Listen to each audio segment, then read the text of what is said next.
Rain battered down around the group as they huddled together to stave off the cold and wet. A few scabbies had appeared, but the sound and the smell of rain distracted them, and the group were safe for the time being. Cal cuddled tightly between Danny and Roach to keep safe from the rain, but also to shield himself from the eyes of the wandering scabbies. His thinking, if he could not see them, then they could not see him. Fear started to build inside of him as the memories of Atlantis started to replay. The screams, the fire, the dead. Before he could stop himself, he was shaking. Tears started to roll down his cheeks. He didn't know what was really going on. One minute they were safe in the old museum, and now they were back out into the streets with those monsters. He trusted Danny, and he didn't blame her for him getting bitten. But did she know? Did she know that he didn't think it was her fault? Is that why she's been so down recently? So ill? He didn't know, but he loved his sister so much that he just wanted to be by her side from now on. He cuddled into her leg tighter as she stroked his wet, mousy hair. Julia, which way is it? We can't stay out here all night. Yeah, I know. It's this way. Follow me. They started to move, heading up the Royal Mile towards Castle Hill, passing the burnt shell of the Deacon Brodie pub, which was now destroyed. The inside of the building was black and filled with rubble. Debris spewed out onto the wet pavement. Bodies littered the streets, slowly rotting, falling apart in the rain. Abandoned cars were left in the road. Some crashed, the metal twisted and bent. Others lay in a perpetual state of disuse. As they weaved through the eternal metal graveyard, passing the plethora of tourist shops, they noticed the goods spread all over the pavement, as if someone had let off a patriotic Scottish cannon, vomiting tartan, Nessies, and fluffy haggis all over the road. As they walked past, Roach picked up a soggy stuffed Nessie and handed it to Cal, who took it with a half smile, still clinging onto Danny.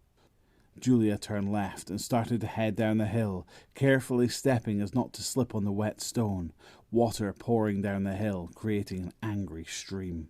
After nearly an hour of dodging groups of scabbies weaving through the abandoned cars, and Julia having to stop to catch her breath, they reached a blocked road. Cars, military vehicles and buses, ambulances blocked the road, preventing anyone from getting past.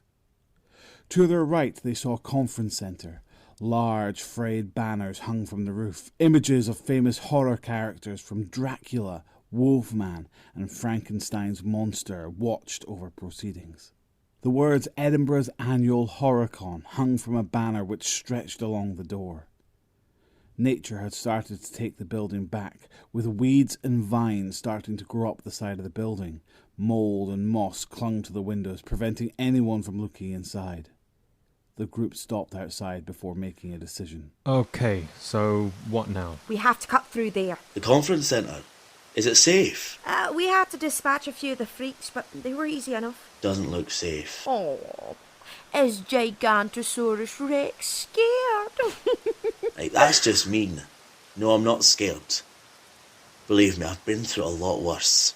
How are you doing? I'm okay. Tired, but okay. It will be nice to have a rest. I'm just glad to be out of that place. It was good for what we needed it for, but we have to think about us, the four of us. Yeah, we should get going. I don't like being out in the open. One of the large windows next to the front door was smashed, with dried blood and glass covering the floor inside and out. Rotting bodies lay lifeless on the concrete outside and the marble floor inside. Danny covered Cal's eyes to try and stop him from seeing them, but then decided not to. He had seen enough of it and would no doubt see more. There was no point shielding him from it anymore.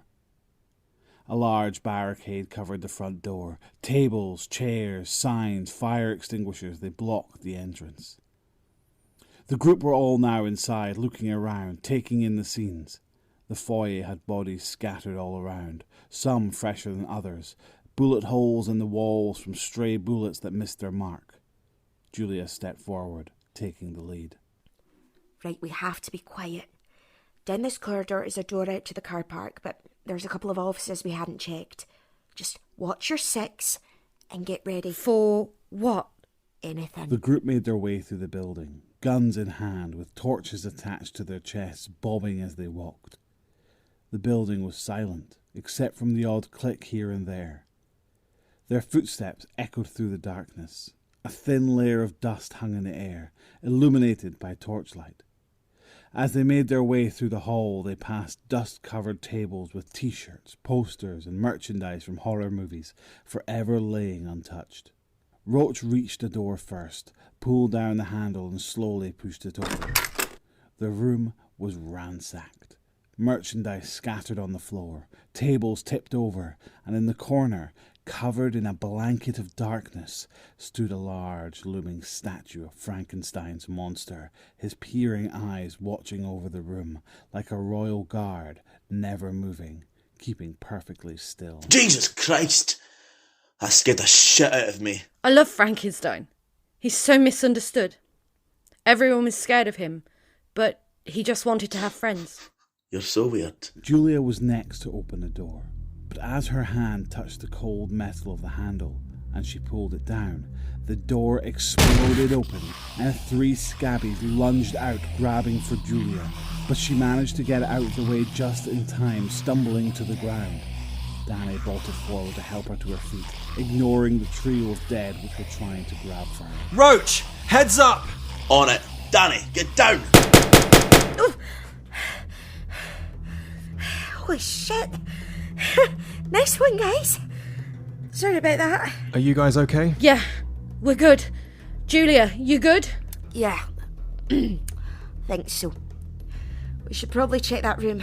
Might be something useful. The room again was trashed, tables overturned, and the carpet was covered in mould and dried blood. The stench of rot was immense and overwhelming. As the group entered, their feet squelched on the carpet, and they covered their noses with their arms. Although they were used to the smell of it, it could be overpowering. On the walls of the room were posters for zombie movies. A cardboard cutout of one of the main characters was leaning against the wall. Bloody handprints covered the image.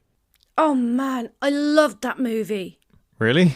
Even though you're living that shit right now? Obviously, don't love it now. It looks shit.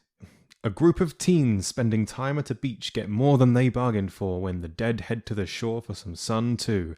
Jesus Christ. Hey, low-budget horror is the best. Things like Zombie Sea, Zombie Do, and Cannibal Barbecue. Amazing. Sunset of the Dead was one of those films that was so bad, it's good. It's not wrong, you know. Did you know that Easter Massacre was banned in 20 countries? Incredibly shit film, but so good at the same time. You guys are fucking weird. Come on, we should get moving. This way. You know, sometimes I wonder what I see in you. No taste.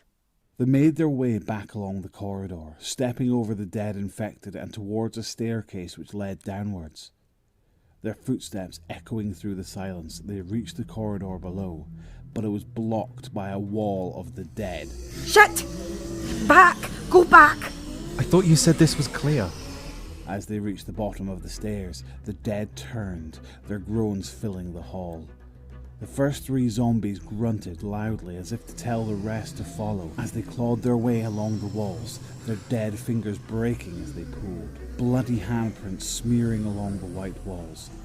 Within seconds, they were at the bottom of the stairs, stumbling over the steps but managing to navigate up the stairs. It was.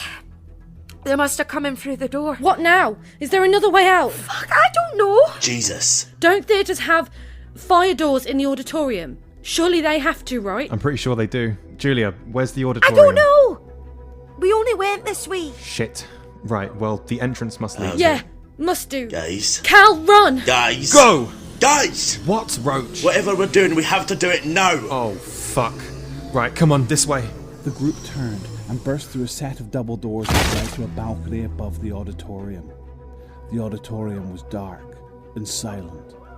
Rotten bodies lay across some of the chairs and some on the stage. Large banners lined the walls with Edinburgh HorrorCon written on them. The silence was broken by the sound of the dead thumping at the door, desperate to get in. It was chilling as the desperate groans joined the cocktail of sound. Over there! Top right!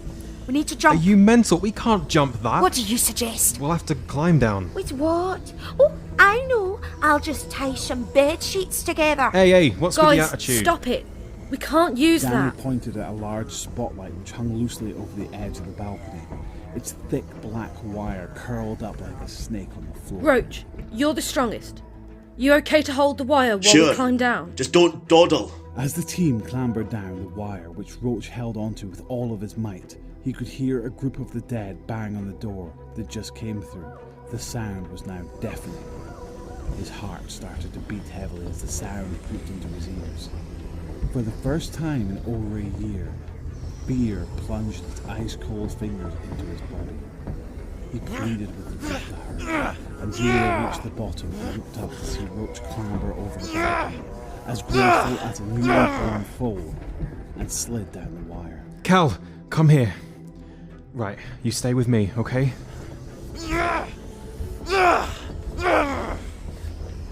He reached the bottom and the group ran through the auditorium towards the fire exit.